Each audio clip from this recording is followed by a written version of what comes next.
રાજ્યમાં મોટા પ્રમાણમાં ગેરકાયદે ધંધાઓ ચાલે છે। એ પછી ખનીજ ચોરી હોય, વીજ ચોરી હોય કે પછી અનાજ ચોરી, રાજ્યમાં ભ્રષ્ટાચાર એટલો ફૂલ્યો ફાલ્યો છે કે તેની કોઈ સીમા નથી રહી। હાલમાં રાજ્યમાં મનરેગા કૌભાંડ સામે આવ્યું, તેમાં મોટા ગજાના નેતાઓના નામ સામે આવ્યા। આવું જ એક કૌભાંડ માંગરોળમાં થતું હતું, જેમાં અનેક પુરાવાઓ સામે આવ્યા છે અને આમાં ગરીબોને આપવામાં આવતા અનાજના કાળા કારોબારનો પર્દાફાશ થયો છે। નમસ્કાર, આપની સાથે હું ભૂપતિ વિશાવડિયા। ગેરકાયદે ચાલતા ધંધાઓ પર રોક લગાવવી ખૂબ જ અઘરી છે, પણ અશક્ય નથી। માંગરોળમાં મોટા પાયે ખુલ્લેઆમ ચાલતા અનાજના ગેરકાયદે ધંધાનો પર્દાફાશ થયો છે। અમારા સહયોગીએ સ્ટિંગ ઓપરેશન કર્યું, જેમાં ખૂબ જ મોટા પુરાવા સામે આવ્યા છે। ત્યારે વિગતે વાત કરવી છે જૂનાગઢ જિલ્લાના માંગરોળમાં સસ્તા અનાજનું જે ગેરકાયદે કૌભાંડ ચાલી રહ્યું છે તેની।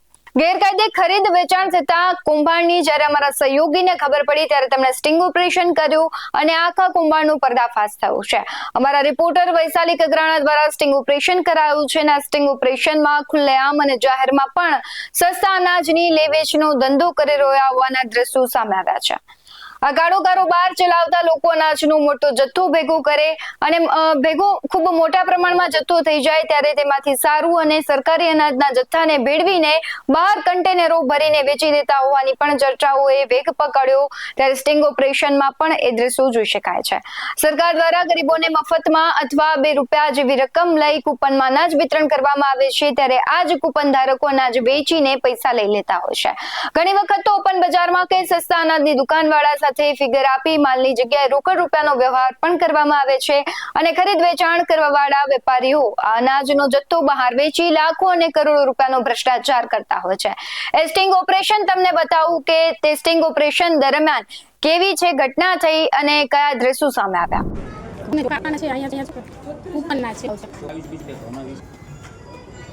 અને ઓલા ખીચડીના ચોખા હોય કે તમારી પાસે ઈ જોતા હોય તો હું ભાવ 24 વેચી બીજું કોઈ હોય નહીં બનાવ નમૂનો ખાલી બતાવી દે શું નામ તમારું બેન? મારું નામ સીમાબેન।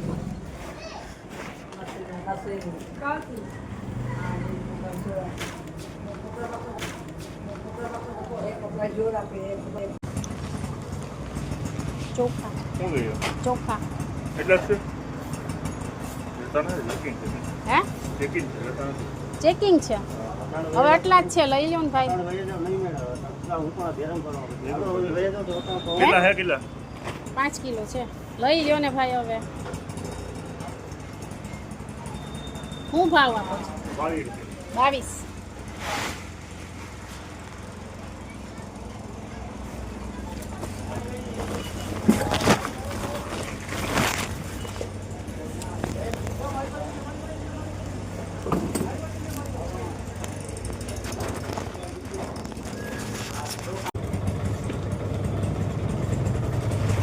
શું ભાવ આપો?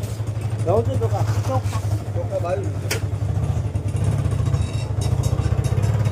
ભાઈ જોઉં તો ખરી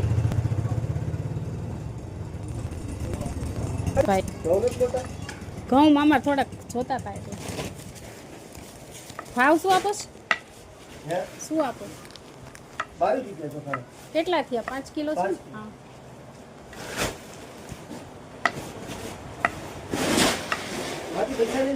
આગળ દુકાન છે ને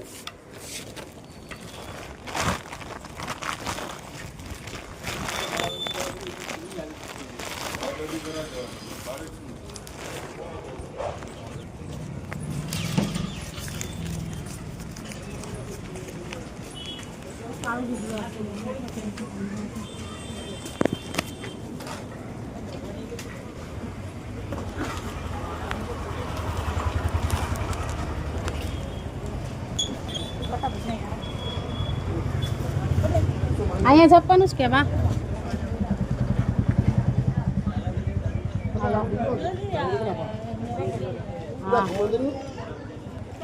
અરે ચાલશે હા હા અરે ચાલશે તો મજા બે રંગ તમે સુની સુને હાથી વાંધો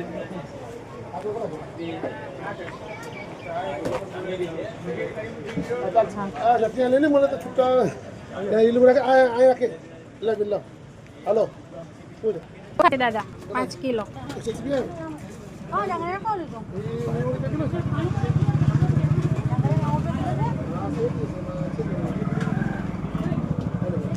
ઘઉં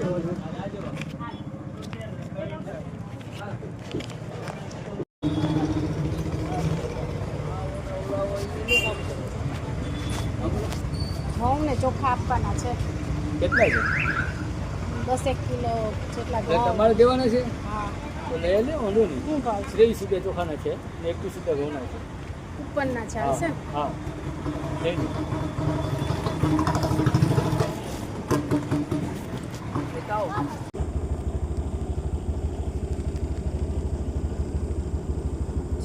કોઈ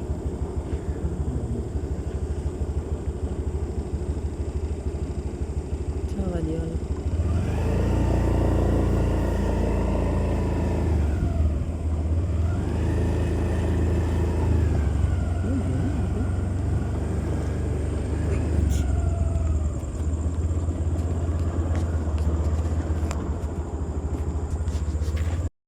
બધાય નથી દેવા તમારા પાસે અમારે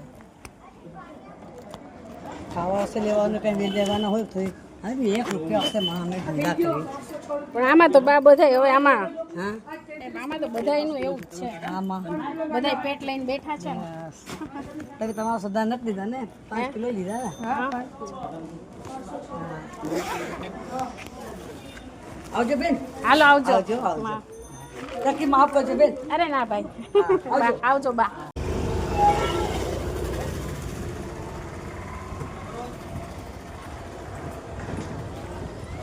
ચોખા જોઈશે ખીચડીના.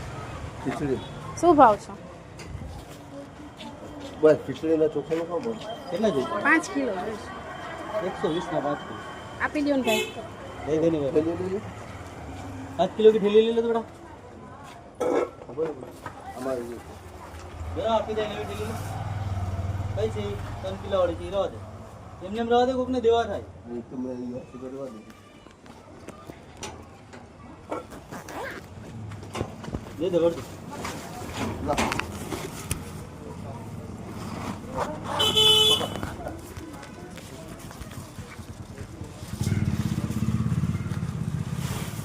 કેટલા 100 ને 120 आदि दे ये चल जाओ चल आओ दुकान पर दे दो 120 400 रुपया बचा ले ले તમે સોની નહીં સમજાવો 500 ની જ છે નથી છૂટા 100 રૂપિયા. मैं भी हमें 120 है समझो मुझे 500 नहीं है।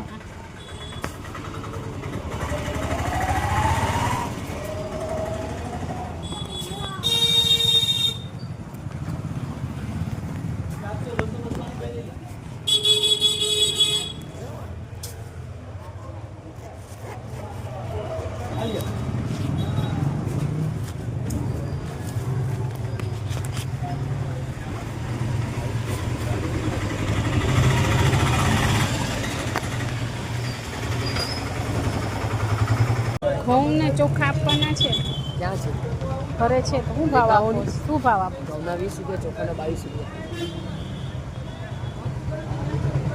ભાવ જ ચાલે છે કૂપનના છે હો. હાલશે ને વાંધો નહીં. ચાલશે બતાવો કાંઈ રોકતો જાય કાંઈ અંદર જ આવવાનું આ તમારી જ છે. નહીં અંદર ઈ જ ભાવ આપે. આ સમગ્ર સ્ટિંગ ઓપરેશન બાદ અમારા રિપોર્ટર દ્વારા પ્રથમ માંગરોળ મામલતદારને કોલ કરવામાં આવ્યો, પરંતુ તેમનો કોલ રિસીવ તેમણે ન કર્યો.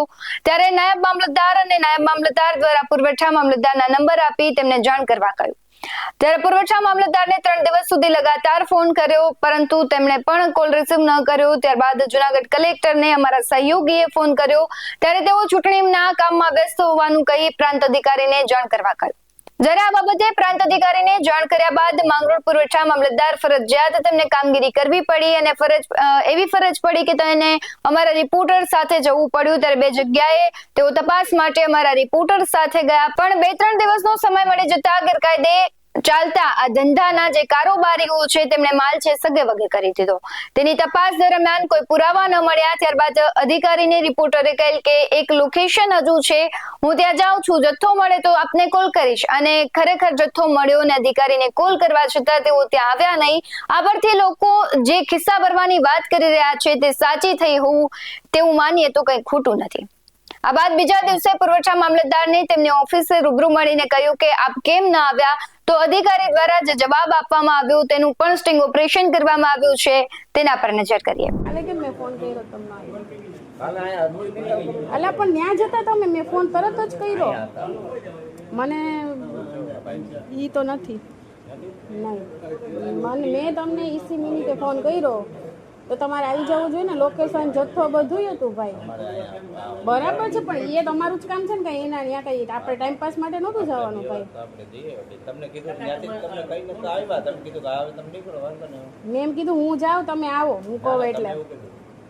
મેં ત્યારે એમ જ કીધું તું બરાબર કે ભાઈ તમે હે ને હું જાઉં છું પાછળ. તો 2 જગ્યાએ જઈ આવ્યા તો શું થઈ ગયું? આટલા લોકેશન તમને મોકલા છે પણ તો તમે મોડવા એક તો મોડા આવ્યા એટલે ત્યાં કઈ થયું નહીં ભાઈ ને. અને કાલે મેં તમને બરાબર ત્યાં હતો જથ્થો ને ફોન કર્યો તમે કેમ ન આવ્યા? ત્યાં હું ત્યાંથી મારી પાસે તો છે જ એનો પૂરા. મારે સીલ કરવાનો અધિકાર હોય તો તમે બધાને કરી નાખ્યો સીલ. એ તો તમારો અધિકાર છે ને, મને થોડી છે ભાઈ.